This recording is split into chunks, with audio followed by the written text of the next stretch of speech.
আসসালামু আলাইকুম। আশা করি সকলে ভালো আছেন। আমরা যদি সন্তানদের দিকে খেয়াল না রাখি, নিজের সন্তানের দিকে নিজে খেয়াল না রাখি, তাহলে খালা মামা চাচা ফুপুরা খেয়াল রাখবে ধরনের চিন্তা করাটাই বোকামি। নিজের সন্তানের দিকে নিজেকেই আগে যথেষ্ট পরিমাণ খেয়াল রাখতে হবে। এরপরে আপনার সাবসিডিয়ারি হিসেবে আপনার আত্মীয় স্বজন বন্ধুবান্ধব বা আপনার পরিবারের অন্য সদস্যরা তারা খেয়াল রাখবে, সেটা ভিন্ন কথা। কিন্তু নিজের সন্তানকে অন্যের উপর গড়িয়ে দিয়ে নিজে খেয়াল না রেখে পরবর্তী দিকে কপাল চাপড়ানো ছাড়া আপনার আসলে কিছুই করার থাকবে না। আধুনিক যুগ পড়ে গিয়েছে।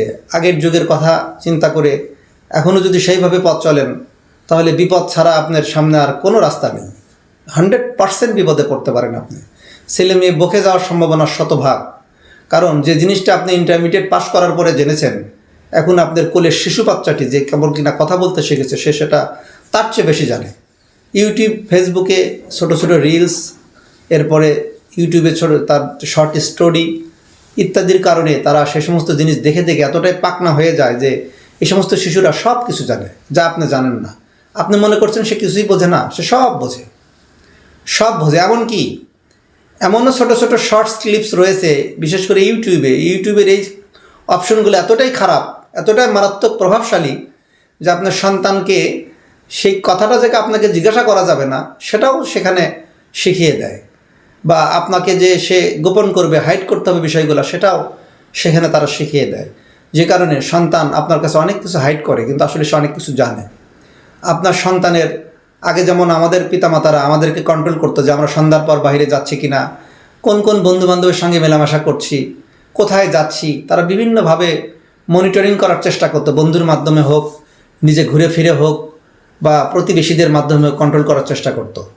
এখন আপনি এতটাই কন্ট্রোলের বাইরে আপনার সন্তান যে আপনার ঘরের মধ্যেই রয়েছে, ছোট্ট একটা ডিভাইস তাকে আপনার কাছ থেকে যোজন যোজন দূরে সরিয়ে দিয়েছে। তো ওই ডিভাইসটা মূলত আপনাকে কন্ট্রোল করতে হবে, যেটা আসলে কন্ট্রোল করা ওই আত্মীয় স্বজন কন্ট্রোল করার চাইতেও অনেক কঠিন। আগেকার যুগের অফলাইনে সন্তান কন্ট্রোল করার চাইতে অনলাইনে সন্তানকে কন্ট্রোল করা অতটা সোজা নয়। যে কোনো মুহূর্তে তার সামনে ভিন্ন কোনো দৃশ্য পড়ে যেতে পারে, যেটা তার মনে সুদূর প্রসারী প্রভাব ফেলবে, এবং আপনাকে সে বলবে না, কিন্তু সেই প্রভাবটা যখন সে বাস্তবায়ন করতে চাইবে তখন তাকে আপনি খারাপ ট্রিট করা ছাড়া, সে যে খারাপ হয়ে গেছে, দুষ্ট হয়ে গেছে, এই কথাটা বলা ছাড়া আর কোনো উপায় থাকবে না। কিন্তু দোষটা আদতে কিন্তু আমাদেরই ছিল, আমরাই তো তাদের হাতে সেই সমস্ত ডিভাইস ছেড়ে দিয়েছি। হ্যাঁ, ছেড়ে না দিয়েও তো উপায় নেই, কারণ এখন লেখাপড়ার সিস্টেম অনুযায়ী স্কুল কলেজগুলোতে সেই ডিভাইস ছাড়া নাকি তাদের পড়াশোনা হয় না। ডিভাইসে হয়তো 5 মিনিটেরও কাজ নেই। ওই গ্রুপ মেসেঞ্জারে কল দিবে, এরপরে হোয়াটসঅ্যাপ গ্রুপে বিভিন্ন ধরনের স্কুলের মেসেজ দিবে, সেটা হয়তো 5-10 মিনিটের ব্যাপার।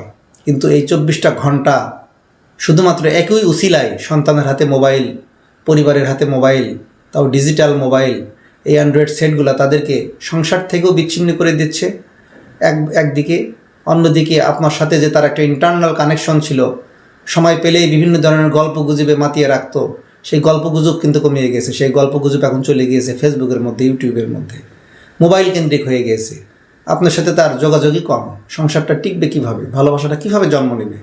সারাদিন পরিশ্রম করে আসলেন, এরপরে দেখলেন সেও মোবাইল টিপছে, আপনিও আর এক জগতে। দুইজন দুই জগতের বাসিন্দা, একই ঘরে বসবাস করে দুইজন, একজন আমেরিকা আর একজন ভারতে বসবাস করছেন। এরকম করলে তো ভাই না টিকবে সংসার, না ভালো হবে সন্তান। তাই আসুন, সন্তানকে কন্ট্রোল করার জন্য অবশ্যই সামাজিক যোগাযোগ মাধ্যম আগে কন্ট্রোল করুন। কী ধরনের সে শর্টস দেখছে, কী ধরনের দৃশ্য সে প্রতিনিয়ত দেখছে, কী ধরনের গেম সে খেলছে, কারণ গেমগুলোর মধ্যেও নোংরা দৃশ্য, অশ্লীলতায় ভরপুর। খারাপ দৃশ্য ছাড়া কোনো গেমও এখন পাওয়া খুব মুশকিল। তার চাইতে বরং আগেকার যুগের ঝিরঝির করা বিটিভি অনেক ভালো ছিল। তা আসুন আমরা সন্তানদের স্বার্থে, নিজেদের স্বার্থে নিজেরাই সতর্ক হই। Voice of Atikullah Arefin Rasel.